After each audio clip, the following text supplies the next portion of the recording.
Welcome to a deep dive where we explore fascinating topics based on the materials you've brought us. And today, we're diving into Bangkok, specifically Chatuchak Market. It's this huge, iconic place. Yeah, absolutely. Think of this as your shortcut, your essential guide, really, to figuring out what's most important about this sprawling market.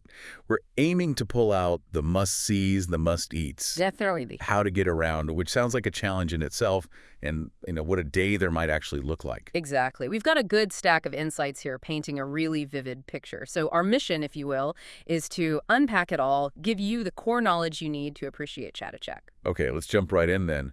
What makes this place tick? So first things first, what is Chatuchak Market? The scale seems to be the headline. Oh, absolutely. That comes through loud and clear. It's consistently called one of the world's largest weekend markets. We're talking like 35 acres, more than 15,000 stalls crammed in there. It's just huge. Yeah, 15,000. Wow. That's not really a market, is it? It's more like a small town. What's the vibe like?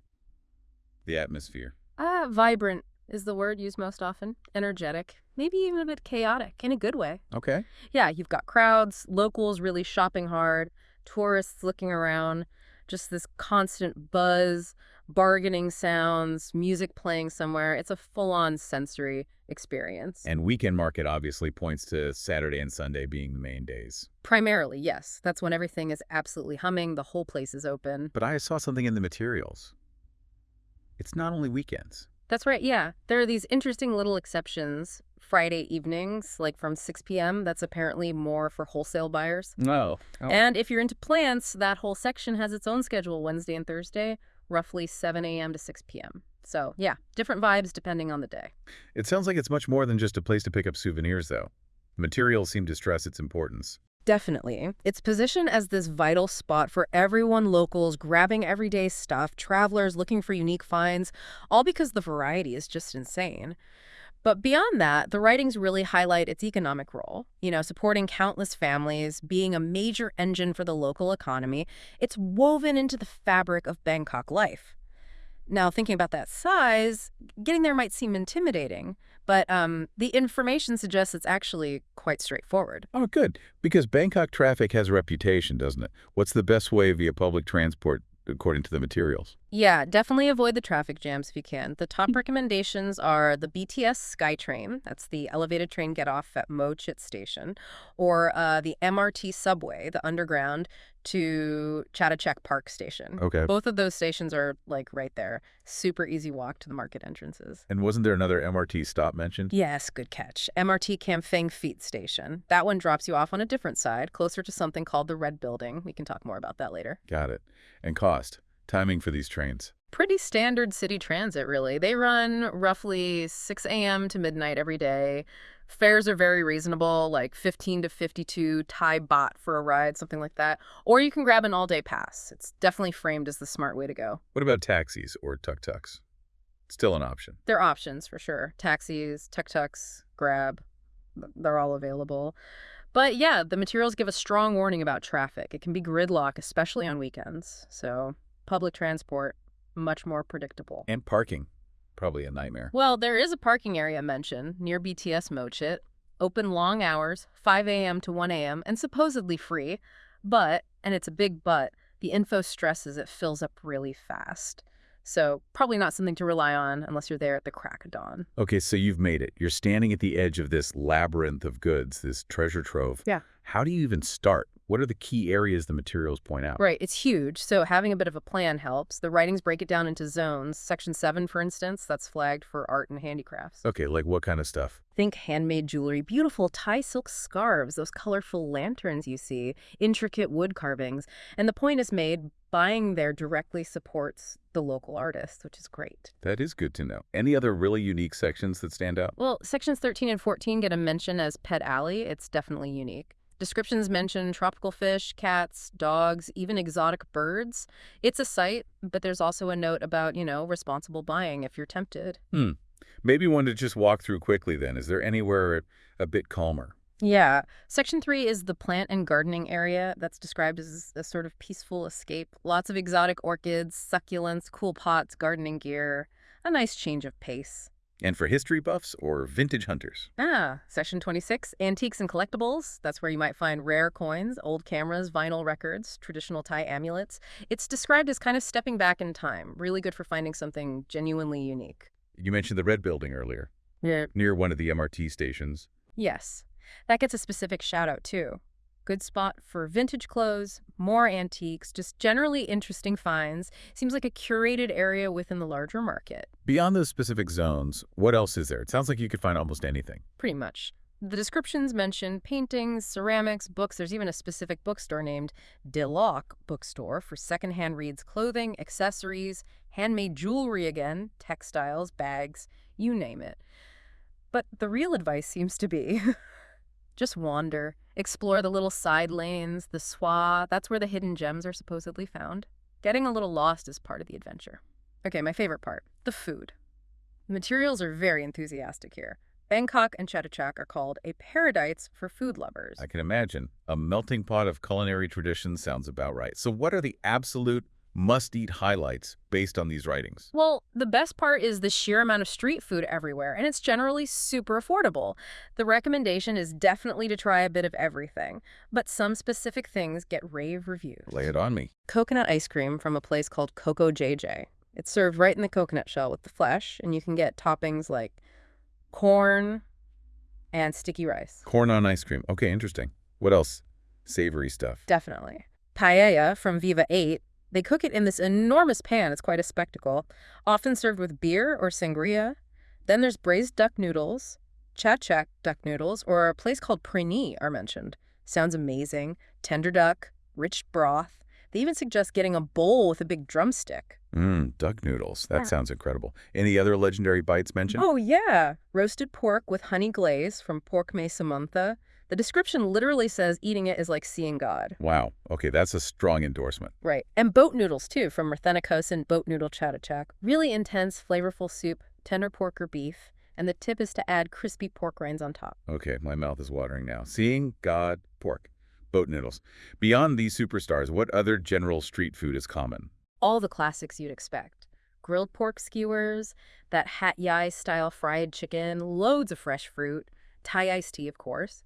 Even things like toasted garlic on skewers, apparently. And good fresh coffee.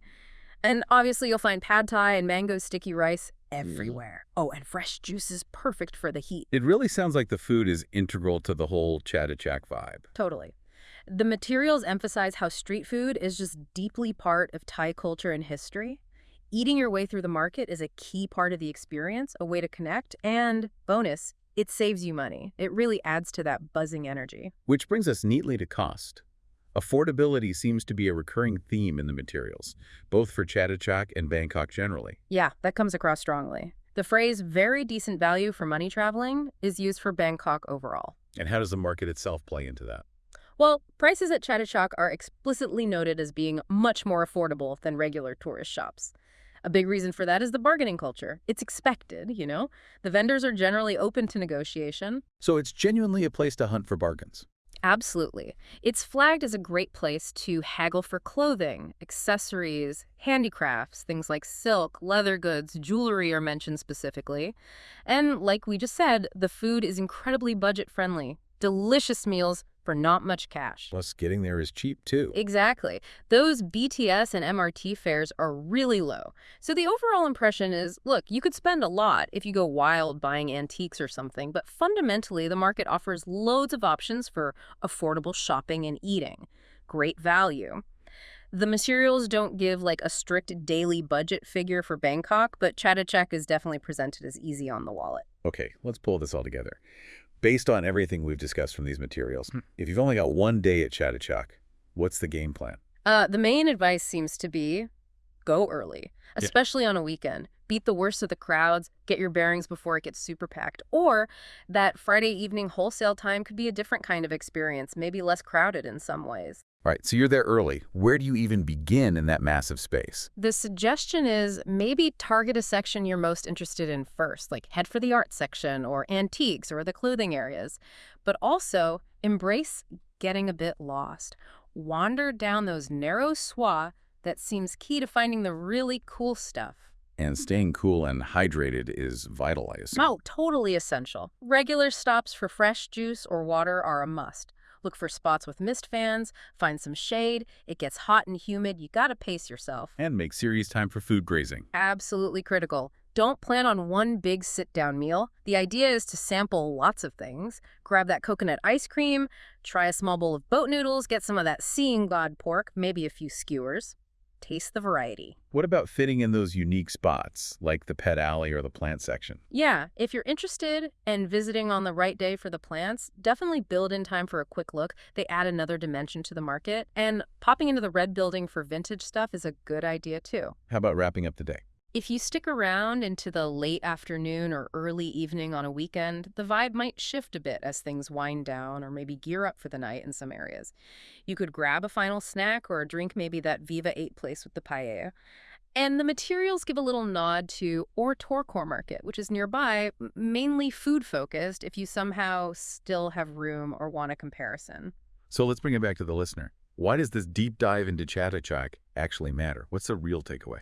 I think the consistent message is this isn't just about buying things. It's way more than that. It's presented as a genuine cultural immersion, a chance to dive headfirst into the local Bangkok buzz and just watch life happen on this incredible scale. Yeah, and it's a very direct way to support local makers, isn't it? Finding unique pieces, actual authentic souvenirs that have a bit of a story, often without breaking the bank. And there's that thrill of discovery, too. Just the simple pleasure of stumbling across something cool or unexpected among literally thousands of stalls. Plus that interaction with vendors, the bargaining. It's all part of the cultural exchange, right? Yeah. And like we keep saying, it offers amazing value. You can experience so much, the sights, the sounds, the tastes, without needing a massive budget. You really feel the city's pulse there. Okay, let's unpack this one last time. We've really dug into Chatuchak Market here, pulling out the absolute must-sees, the incredible must-eats, the best ways to get there, and even a potential plan for tackling it in a day, all drawn from the materials you shared. Yeah, it emerges as this place of almost unbelievable scale, just buzzing with this chaotic, vibrant energy. You can find anything from art and antiques to apparently life-changing roasted pork. So why care? Yeah. Because it's this amazing melting pot where local life and visitor curiosity mix. You get authentic finds, incredible food, an unforgettable atmosphere, and it's often really good value. It's like a concentrated dose of Bangkok culture. And looking at the bigger picture, it's fascinating how one market can be such a perfect microcosm of a city, right? Yeah. Reflecting its economy, its culture, its energy, this dynamic, bustling, temporary world you get to step into. Which leaves us with a thought for you to consider. Yeah. In our world of seamless online shopping and perfectly curated experiences, what is it about a physical, messy, overwhelming, sensory-rich place like Chatuchak Market that still pulls us in so powerfully? What's that enduring appeal?